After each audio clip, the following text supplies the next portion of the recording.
Hey everybody, Colin Wilson with the Action Network here to bring you another Moneyline round robin for college football in week 11. Last week we had a couple of big positive wins with some big dogs. This week it's a lot of small dogs. We'll see if we can get all 7 of them to cash. Let's start off with our anchor this week. Boston College taking on a Syracuse team that should not have escaped into overtime, should not have won that game outright. A lot of regression going on. Boston College is the team at minus 125.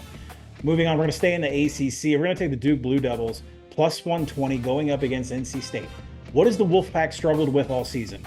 Offensive line issues. They are near dead last offensively and havoc allowed. They allow too many people to play in the backfield, and that is what Duke specializes in. Let's take the Blue Devils plus 120. Next, let's go out west. Let's go to the Holy War. Utah has the #1 defense in the nation in creating contested catches. That is bad news for BYU and their quarterback, Jake Retzloff, who is not accurate, has a lot of noise in his numbers from a big-time throw and a turnover-worthy play perspective. We'll do Utah plus 130. After that, we're going to go to Arrowhead Stadium, not to back the Chiefs. We're going to back the Jayhawks here. Kansas plus 120 is playing hot right now. Last 2 out of the last 3 games, absolutely torching teams on the ground. Straight-up victory against Houston, keeping 2 of their losses by 6 points. Iowa State, the opposite. The last 4 teams Iowa State has played have all scored on their opening drive. The scripted portion has been bad for the Cyclones. Jayhawks plus 120.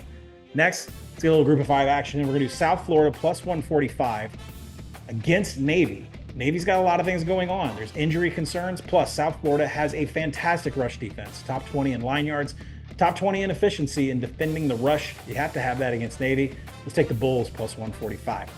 Next, big game, Ole Miss and Georgia. Ole Miss with an availability report where Lane Kiffin has essentially put about 50 players on the list. We don't really know how many of these guys are actually hurt, but we're going to go ahead and say that Lane Kiffin is just messing with the SEC.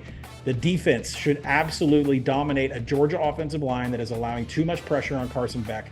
Carson Beck, 8 interceptions in his last 3 games. Let's take Ole Miss plus 115. Finally, North Texas plus 150. We are fading another service academy. Army also has injury concerns at the quarterback position. Mean Green are coming off of a bye here. Their offense has not been stopped yet this year, and Army does not have the defense to do it. We're going to take North Texas plus 150. All right, to review all 7 teams, we're going to moneyline round rob them by 2s and 3s. Boston College minus 125, Duke plus 120, Utah plus 130, Kansas plus 120, South Florida plus 145, Ole Miss plus 115, and North Texas plus 150. That'll do it for your Moneyline Round Robin. College football week 11. Good luck.